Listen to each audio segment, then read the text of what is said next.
Oh yeah. Good morning, good night, good evening, good whatever time it is, wherever you are. My name is Dr. David Wasambla. Welcome back to Humanitarian Chronicles. My other, aka my aliases are the Deadlock Dog or the Deadlock Doctor, or I think I'll go with Rasta Dog. Rasta Dog seems to be the one. It fits in well. Dr. David Rasta Dog Wasambla. Sinenge mzuri. I hope so, because the Deadlock Dog is a bit long, and with my stutter and my speed of speech sometimes inakataa kutoka. Well, welcome back. Hey, Nywele Maziwa. I was in a meeting, and then just now, a few minutes ago, I was in a meeting, and they said, "Oh, put on a camera so you can take a photo." And it was like this. I'm like, "Yo, wait, talk up, talk up, talk up." Rudi nyuma, rudi nyuma. Anyway, sini yangu. Yeah, mwenye ako na ngori naye kuja nyo. Naka ka white baze. Look at this white. This is a bunch of white. Inaka kama mtu alimwaga nini hapa, chalk. Paracetamol. Inaka hata hii hata si Brufen. Brufen iko na rangi tofauti na ka paracetamol ka tablet kale kakubwa. Okay, back to business. Yeah, so welcome back to Humanitarian Chronicles, where I make you my therapist and I'm your therapist. You're my counselor, I'm your counselee. Yeah, so basically this is my therapy session, one of my therapy sessions. The other therapy session, as you know, is stand-up comedy, where I go and air out my pains and my traumas on stage, and people laugh thinking I've written a script. Kumbe, I don't write scripts nowadays, by the way. I just tell you about my life, and you laugh at me thinking that you're laughing at problems. Sawa tu, sawa. You people who come, the only people who actually know the actual stories are the humanitarians who come to those shows, or the medical doctors who know me and come to the shows, and they're like, wait. You mean, aya, like, mbona iko funny hivyo? Mbona iko funny? Karibu anyure, lakini iko funny. Yeah, those are the people who know. The rest of you, well, Amjui, you think it's a joke. Anyway, so I am the author of Broken Souls, Chronicles of a Humanitarian Health Worker. That's my book that I put out. I keep telling people from my own recent realization that this book was born of pain. It was born of pain because I began writing it during one of the nights in Odessa in Ukraine, where we had been we had been bombed the whole night. Missiles and drones and ballistics had been dropping the whole night. And I just woke up and said, you know what? Na nikigenya saizi nani atajua nilikuwa na dunini huku. So I thought, let me write a book. But that came from a story, a conversation that I had with a fellow stand-up comedian, South African gentleman, wonderful guy, KG. I don't want to say his full name because I butcher that name. It never just comes out correct. So I'll just say KG. You go Google him, KG. Yeah, there's a reason. Those are his initials. But when I was doing the joke at the event where we met, yeah, it was also because he's quite light. He's a lightweight. He's a lightweight. So yeah, go check him out. KG has been to Kenya a number of times with Punchline Comedy. So as I said, Punchline Comedy Club Nairobi is the outfit that I'm working with, working for. No, working with, but Kanji. I'll be working for Nikaza Kanjo. So anyway, yeah. So I am with Punchline Comedy Club Nairobi. Eric Lusavali is the head boy, headman, head honcho. That one, he's at the top somewhere. Or you go. Yeah, so KG, when I met KG in South Sudan in 2022, there was a comedy event there. That's when we met. And KG was like, yo, bro, what are you doing here? I'm like, I'm a medical doctor. Huh? Okay. Hospital? No, humanitarian. But what are you doing in this event? I thought here's comedians kind of thing. I'm like, yeah, I'm also a comedian. And I'm a TV actor. And I'm an entertainer. He's like, oh, really? So why are you here in all those capacities? I'm like, yeah, well, I do all that, but right now in South Sudan, I was there as a humanitarian. So like, yo, you need to do a book. I'm like, I wrote a book already. I wrote a book in 2015. I did this 2015 about my passion as a comedian and a medical doctor. Putting those together, my talent and my skills together to create awareness about neonatal mortality and morbidity, and raising money and donating equipment to health facilities. So I was like, no. I'm saying you should write a book about your humanitarian work, because from 2015, I was releasing that book in 2015, but I was already in the Ebola response. So from that time, I got stuck. I went to West Africa for 3 years, the Ebola response, and then I went to South Sudan for 6 years. So 2022 is when we were meeting with KG, and I'd been there for about 5 years or so. From 2017. So KJ was like, yo, you need to write a book. The experiences you have, because they're telling about, the shootings, and sometimes you go to a place and there's explosions and stuff like that, and, you have to hide under your bed and things like that. And he kept insisting. I'm like, yeah, maybe one day I write a book. That's 2022. So 2024, around October-ish, August, September, October-ish, there, I can't remember the exact date, is when we were being whooped in Ukraine, in Odessa. So I remember what KG had said, and I thought to myself, you know what, actually, there might be something to this. Because my main concern has always been that there has been no proactive mental health support for humanitarian responders, for emergency responders generally, at least from what I know in my experience. I always tell people I've carried demons from the Ebola response, and even earlier than that, from Moyale when we were shot at, from Moyale when I was threatened to be killed, Moyale when I think things were crazy sometimes. So Moyale was 2007, 2005, 204, 205, 206, 207, and no, 205 to 207. Yeah, so all the threats that have been on my life, all that kind of stuff, and accidents and things like that. So the trauma has always been cumulative, and I've never had a chance to talk to anybody. I would have to seek out a mental health professional by myself. There are no systems in the organization I've worked in. No matter how big they have been, there have been no systems available. There seems to be someone sometimes, but that person is never available because one of the big places I worked for recently that I left, there's a big office, there's someone there. Allegedly, the name is on the door, but he's never there. He was never there. He's in a conference somewhere, in a training somewhere, in another country doing this or the other thing. Never really there to support. So, I mean, that's not availability of the person. That's just, I don't know what it's called. What it's called. So anyway, that's how the book, the idea of the book came about. The need to actually speak out about mental health issues and speak out about the need to have proactive systems. Proactive is when they're available, and when you need them, you can access them. Reactive is what we have right now. So there are people seated somewhere, waiting somewhere on standby, and then when things happen, when things are bad, that's when they're activated. That's when they react and they run and try to help. It's a bit too late when you don't prepare an emergency responder prior to going to the field of how bad the situation is, that when they go in, they get so discombobulated and traumatized that they can't function anymore. So even your reactive mental health support does not help at that particular moment, because that person has crashed. People need to be prepared before.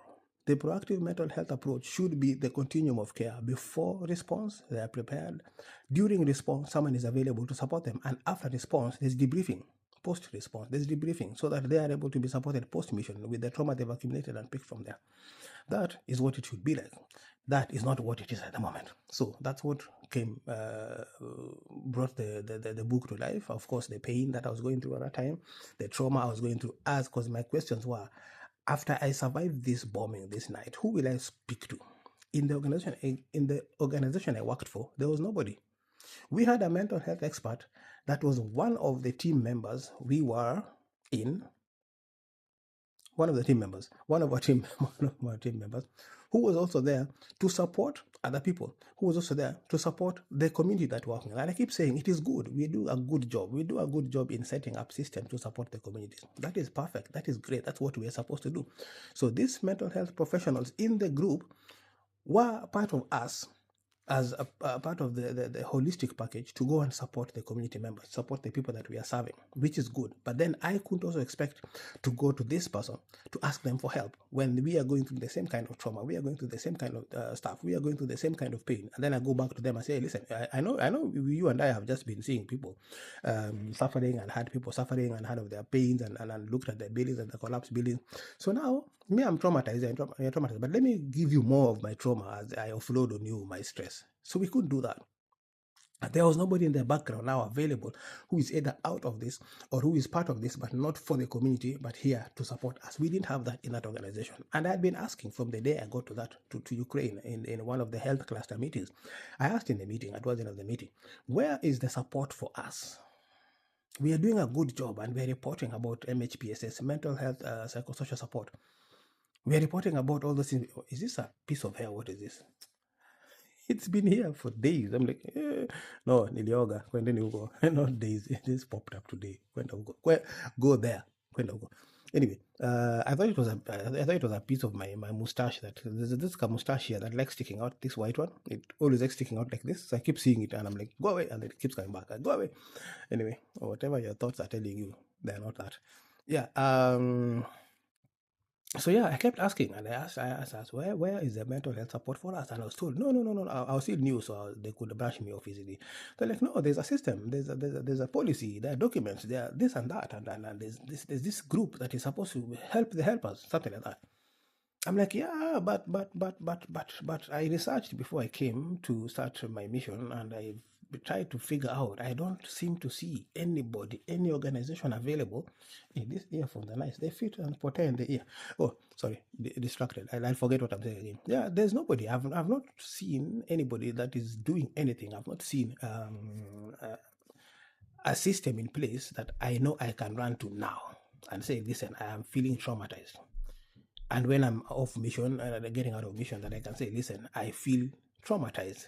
I need to talk to someone. There was nothing. And by the time I left Ukraine, there had been nothing like that.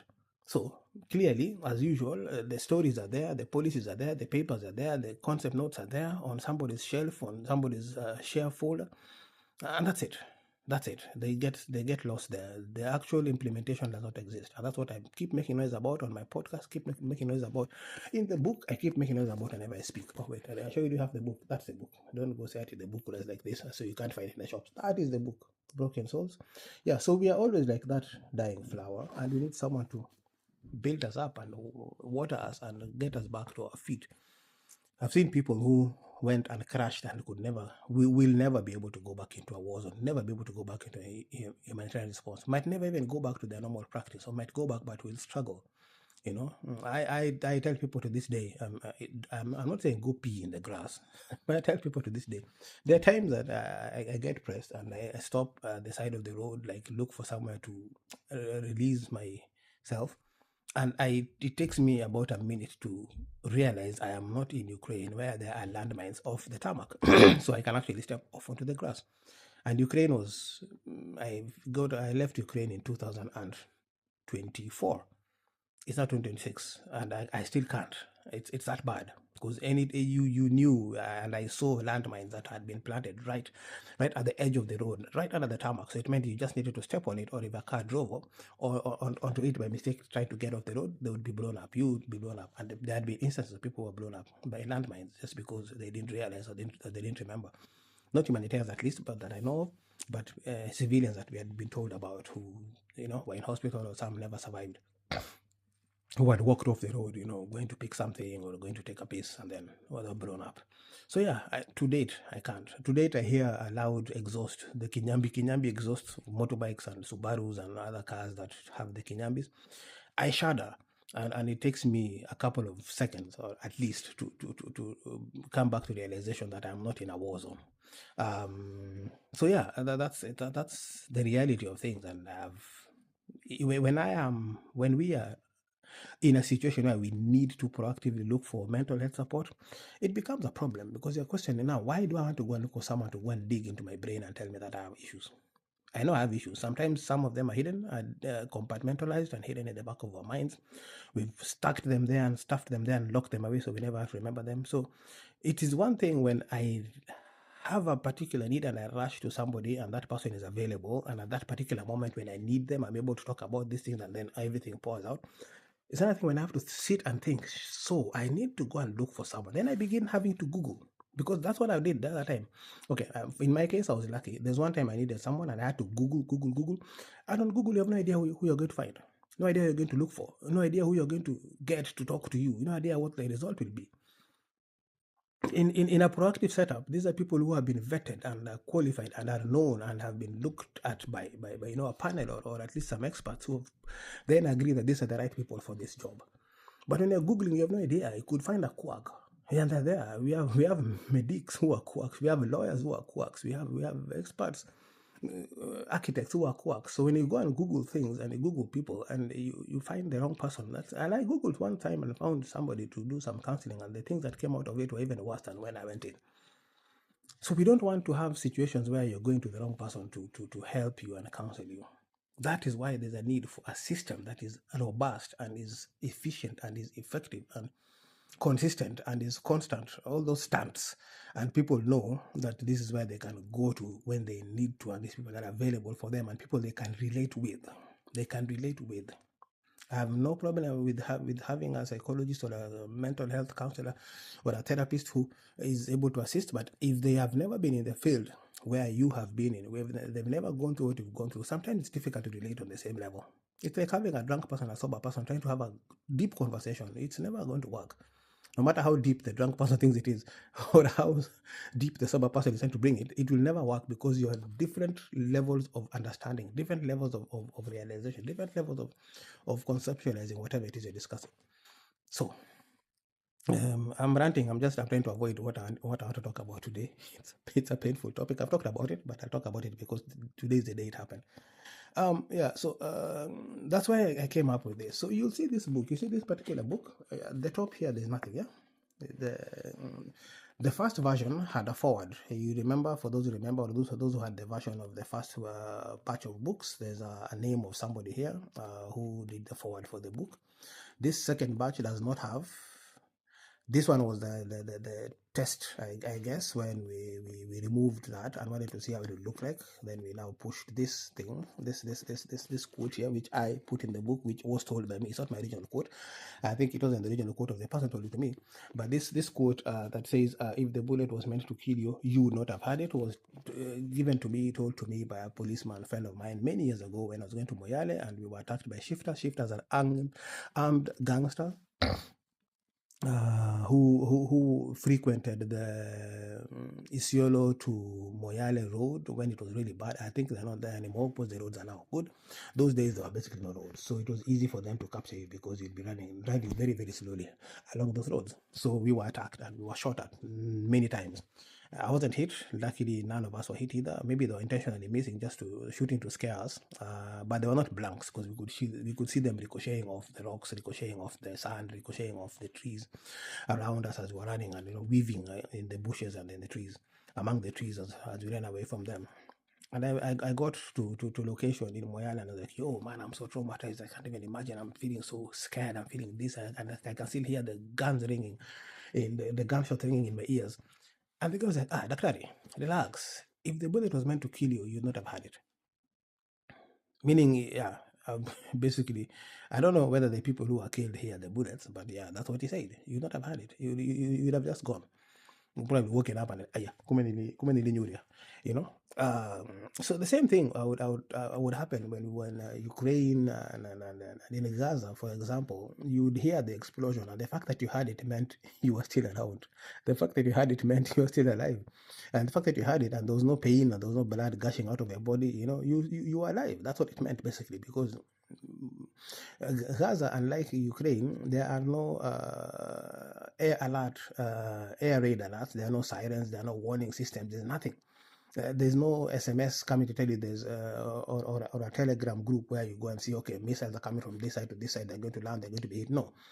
Basically, it hits. When it hits, that's when you wake up and then, oops, we just survived. We just survived a hit. We just survived something. But always in our mind, we were told to remember, anytime that you hear an explosion, somebody somewhere has died. Somebody somewhere, people somewhere have died. People somewhere are maimed, are injured, are destroyed. Homes are destroyed. And anytime we had an explosion, it's now going into that place empathetic and figuring out, oh my goodness, how many people now? How many people? What has happened? How much damage is it? That still leaves trauma. So yeah, I was talking about the book and the difference in the covers and some difference in the book. So there was a forward in the initial version. We're celebrities, mutatumaliza. So the gentleman, before the book was done, the guy was very, very receptive. Would occasionally would reply messages, would pick calls, he would call back. We'd talk. And I was recommended to this guy by one of my pastors, former pastors, someone I respected. That's why I took the recommendation. Put the gentleman in the book, put the forward in the book, put the name here on the cover, and things were good before that was done. The moment the book was released, and I was like, excuse me, sir, yeah, so the book is now done. And we were like, yeah, let's have a meeting, let's have a coffee, let's have a chat, let's rafiki yangu bana kaka, tupatane bana tupige story. Yeah. The book was released and his name was now here on the cover. The book is all over the place. Even the books you see on Amazon, the books you see on kobo.com that are online, all those has, I need to go change the cover. All those have his name. So this guy is going international for a book he never contributed to. He never contributed to. All he contributed to was the forward, and the forward we wrote for him with my publisher. We wrote. Was even getting him to do the forward was a problem. I need to release the book. I was late by 2 weeks. He wasn't responding to calls. He knows himself. You know him if you've seen the first, if you have the first version of the book, or you saw the first cover, or you Amazon, go and look at it on Amazon. You'll see the name of the person. I'll change those, both of them. Wasn't responsive. We had to write that forward for him. Put it in a book. After that, never, ever, not a call, not a message, not a response, nothing. The guy just went underground. It's like he disappeared from the face of the earth, like he never existed. So after 3-4 months of trying just to talk to him and just figure out, have you read the book? I got him a book, a free version of the book, sent it, made sure he got a book. I'm like, have you read the book? Sorry, my babies are here. Hold on a second. Hi, Baba. How are you? Oh, how was your night? You want me to get you your breakfast? Okay, hold on. Hey, I'll be back, people. But I'm just pausing. I'll be back in a few minutes' time. That is my son who's just come in. He's woken up, getting ready for school. Let me get him his breakfast. See you in a minute, or 2, or 5. Yeah. Okay, I'm back. I hope I don't lose track of what I was saying. Can you imagine when I used to lose track in the middle of a conversation? Now I had to take a break to go and sort out breakfast for my wonderful Mr. Man. Yeah, anyway, so as I was saying, yeah, the guy never contributed to the book. Then he went and disappeared completely. I don't know whether they thought I wanted to ask him to help me with printing the book, which I didn't want to do. I had printed the book. It was ready. I sent a copy for him. I don't even know whether he ever picked it up. I sent a copy to him to church to pick it because he refused to meet me. He basically never responded. But anyway, so now this second version, we took out that. I took out the forward completely. I took him out of the book completely, and he's no longer there. So we took this out. So this was to see how it would look like. It looked a bit empty at the top. So then in the third version of the copy, you'll see this quote has come to the top. That's what's at the top, and then this one remains the same. Everything else remains the same. So, yep, that's me, Dr. David Osambla. So, what was I avoiding to talk about today? So today is the actual day that remember I told you the story about how my mom passed away. We were chatting. I'd come from Mombasa all the way through to Kisumu, got there 4:35 in the morning. We were chatting with her and sitting on her bed, and then she passed away, right? She just said, "Oh, my son, let me rest. I'm feeling tired." Then that's how she rested to this date. So that was about what? How many years ago? 2011-ish, 2012? Yeah, well, that's when it happened, around 2011 when it happened. So yeah, today is actually the day. Today is the day that my mom passed away. Woke up in the morning feeling a bit dull. I was like, what's wrong with me? Why am I so... But anyway, I woke up early. Where I am right now is what time is it? 7:44. It's probably 10:44 right now in Kenya. And that's why I keep saying good morning, good night, good whatever time it is, wherever you are, because people are in different time zones. I had a meeting that was sent to a wonderful organization called MOEs. The founder, the CEO, the owner, the main brains behind it sent me a message last night saying, yeah, we have a meeting tomorrow morning at 9. And I'm like, that's 6 for me. She was like, no, that's 9. I'm like, my time zone, it is 6 in the morning. So I was awake by 5:50-ish. So to be ready for that call. So what alikuwa wanasikia watu mapipipi huko nyuma, mapararira, public transport and the like. It was 6 for me when the meeting was starting. So yeah, it's now 7:44. It's 10:44 for you in Kenya or East Africa at least. And wherever. So yeah, and somewhere it is night right now. Somewhere it is late afternoon. So yeah, time differences, it's crazy. They're crazy. Anyway, so yeah, at a time like this already, we were at Aga Khan Hospital. We had already taken my mom to hospital, or we were taking her to hospital, to get confirmation that she was no longer with us. Literally this hour was when it was happening. This hour was happening. But yeah, around 8 o'clock, I think already the doctors had confirmed that she was no longer with us. So today is going to be an interesting day for me. It's never been like depressing as such, but it's always been a heavy day. I wake up, even if I don't know which day it is, I will wake up and there's always something hanging over my head, some dark cloud or something. So yeah, that memory stays. It never really goes away. It gets, I don't know whether it gets easier to cope, but it gets less painful to remember. I don't necessarily weep. I cried once on the podcast talking about my mom. I think those who remember, where ulinicheka sana. Wewe QS, quantity surveyor. You laughed at me and laughed at how I was crying on the podcast. Alinicheka. Has someone ever laughed at you till you felt like you have issues? Anyway, today I'm not crying. I'm not crying. Am I crying? I'm not crying. No, I'm confirming with myself that I'm not crying. I might be crying and I don't know. Hallucinating that I'm not crying. Anyway, yeah. So that's what I wanted to talk about the whole of this time. I was talking about other things because it was that I wanted to talk about. It's a crazy day for me, for us as a family. For me, I remember it closely because I was right there sitting with her as she decided to rest and not wake up. My younger sister was in the next room in the kitchen, so she was also there that morning. My late adoptive brother was there with us. His son was helping, and his son who kept telling us, she would tell him and my younger sister, "Hey, listen, you guys, today I won't see evening." And for like 2 months, she kept saying, "I won't see evening. I will not see evening." But this particular morning, when she woke up before I got to Kisumu, she told him again, "Hey, Dan, Mimi, Leo, sit down. I will not see evening. Today, I'm not like today. Today is the day. Leo ni Leo, more than Ojo this, Ojo do. Sivonia, yes, Sivonia." And she decided, by the way. And she went, Kawon and Kawon.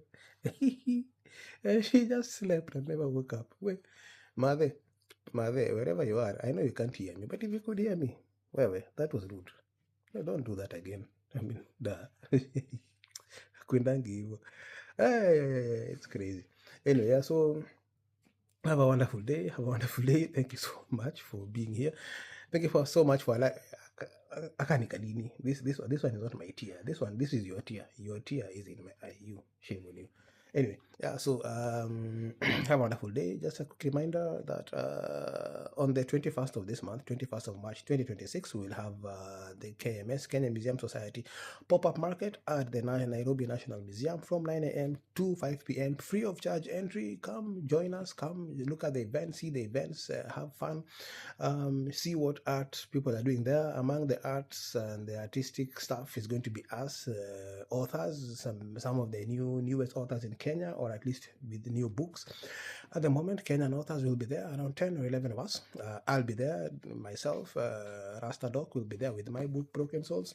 That's why I keep posting that Broken Soul. My Broken Soul will be there with Broken Souls on the 21st of this month, doing exhibition of our books and of course selling them. So please pop in, pop up, come, let us see what we have, talk to us, engage with us. I'll be happy to talk, answer all your questions that you have as much as I can, humanly, and as much as I can politically, and as much as I can from the perspective of humanitarian work. There are things I cannot say as a humanitarian, not because I don't want to, not because I don't have an opinion, but because, again, impartiality is one of the things that is required of us by international humanitarian law. So ask me anything, and answer as much as I can. And then, grab a copy of your book, 2,100 Kenya shillings only. It's a big book, for 414 pages. So come, chat, enjoy, engage, laugh, cry with us, and grab a copy of your book. I'll sign it for you. And that is the KMS pop-up market. If you're in the UK, like right now where I am, a couple of copies are still here, but I think they're running out at the moment. So probably grab it on Amazon.com or on Kobo.com if your device is not Kindle enabled to be able to handle Amazon, a Kindle book, or you don't have a Kindle device. So that is something that you can do. An online copy, a soft copy you can get from there. Then hard copies in Kenya, apart from at the KMS pop-up market, we have them at Kibanga Books. That's in the CBD, Nairobi CBD, Corner House, 5th floor, Kimathi. Corner House on Kimathi Street. Kimathi Street, Corner House on the 5th floor. We have them at Nuria Bookstore in Nairobi. Nuria Bookstore is at the in the Bazaar building, first floor, junction of Tubman Road and Moi Avenue. Nuria Bookstore also has a Nyali branch. I think it's in Links Mall. I have never been able to remember after the call, after the chat, after the podcast to go and look. I'll look today. Hopefully, if I don't, Pole. So Nuria has 2 branches. This in Nairobi CBD and in Mombasa and in Nyali. You can check them out. They should have a few signed copies. I may not have signed all of them, but Kibanga Books has all copies in Kibanga Books are signed. All copies in The Bookworm Cafe, Kikiri Courtyard are all signed, so pop in there and grab a copy. We have them at Ratuoro Bookshop. Ratuoro Bookshop is in Kisumu City. Also all signed copies in Kisumu, Ginga Odinga Street, and I think it's Alpha Building. So just look for Ratuoro Bookshop. We have them there. So people in Kisumu City, please, your books are there. Don't be telling me that, oh, we can't buy the book because they're in Kisumu. They have brought them now next to you, and I haven't even heard that anybody has bought. All the people in Kisumu, even those of you whose books I had autographed and then I gave away because you refused to pick, the book is in Kisumu now. You have no excuse whatsoever. Jemo comes from Kisumu. Jemo works in South Sudan and he bought a book among the first people. Nyinyi wengine, when you have half heads. Lazima nikatukana. Yeah. Then where else we have the book at the Organic Farmers Market in Karen at La Terrace. So please grab a book there. When you go there, look for Grace's bookstand. You will find Broken Souls there, also signed copies. We are looking at other avenues and other places where the book can be housed, stored before you pick it. I will let you know. I'll keep updating you on the location. So yeah, that's it. Once more, Punchline Club Nairobi, Punchline Comedy Club Nairobi has events every Wednesday. Every Wednesday at Two Grapes Kilimani, Two Grapes Wine and Friends in Kilimani on Padmo Road. We have those free open mic events. Please pop in, support our comedians, support us, so as we make you laugh and hopefully you enjoy. It's a wonderful crowd. If you're new, just come. It's a wonderful crowd. If you want to go into stand-up comedy, or you're looking for a place where you can do stand-up comedy, especially in English, at least a mix of English and sharing English Kiswahili, because we have a lot of international audience members there. Yeah, karibu sana. Every Monday from 6 p.m. we have workshops, proper class on stand-up comedy and on entertainment and stage presence, stuff like that. And then there's a group work where we now break it to smaller groups and we work on our lines together with the colleagues, make them better. Then the Wednesday from 7 p.m. we are at the same location for the workshop. Same location is where we have the open mic. Yeah, so then Wednesday we have the open mic free comedy show. Come in there, have fun. I think once every month we have paid comedy shows, like now the big leagues at Wasp and Sprout, or the location will be told to you. So keep on looking at the social media of Punchline Comedy Club Nairobi, and also our social medias, as the comedians will be posting and reposting the locations where we have events. Yeah, what else? There's going to be, I should be nearly towards the end of the month. So I will let you know. Also, towards the end of the month, I'll be also working with another group, MOEs, Emotional Easy. This is a wonderful outfit. I just met the founder the other day, and I met the group this morning. That's the call I had in the morning at 6. We are working on it. It's basically an outfit that looks at the emotional well-being of men, mental health for men in the country, and basically wherever they are, that they can access that. The idea is that, we know that men struggle with a lot of things. Everybody struggles, but then there's also the concept that, men have been packaged in a particular way, or a particular package has been sold to men of how they should respond, how they should not respond, how they should be, how they should not be, in a way that then men struggle to even express themselves because they've been told they're not supposed to express themselves, or they're not supposed to express themselves in a particular way. Anyway, basically, it's mental health for men. Mental health in general, but for men, the focus is men, so that we are able to make sure that our men are not necessarily being put in a box where they're not able to function because they can't express themselves. You saw me crying. Yeah, men also cry. Sometimes we just hide it better, or we hide it more, or because we are not supposed to in public, or ever, we just don't. We swallow the tears until they drown us, and then next thing is no men. Yeah, so that's that. I'll be posting once the official communication is out for us. We'll be posting that. I'll be posting that also. So you're most welcome when you see that going up. It will be end of the month, I think 28th of this month. We have that 27th of this month. I may be nearing with another wonderful team. Remember I talked about the 3 bikers. I talked about Emily, Kagweria, and Kimani. Yeah, so they have this. Emily is also the traveling librarian. She's very passionate about education, about young children education, and also special needs children. Books reading education. So something may be happening. I'll let you know once it's finalized and cooked and well cooked. We'll talk about that soon. Right. Thank you very much. It's a short session today. I'm in another location altogether. As I said, okay, I mentioned it's a UK. I'm in the UK. Hakuna jack feature. It's cold. Hey, where? Kuna baridi. Even the cold is feeling cold here. You see, my son is busy eating his breakfast and it's also frozen. Okay? Yeah. It's okay. I love you. Love you. So that's it. It's this young man is always here. The ladies are still getting ready. You know how ladies are, to make ups and whatever. It takes them like 67 hours to get down from their rooms. But yeah, it's still early. They go to school at 8:45. So they leave at 8:45 to go to school. It's only 7:56. They have quite a number of minutes to go before they have to start panicking about getting late for school. So that is it. Have a wonderful, wonderful day. Thank you very, very much. Catch you again in the very near future, hopefully. Please remember, broken souls help us to unbreak our souls, or whatever. Can't even sing this morning. So thank you so much for being here with us. Thank you for being with me, and adios.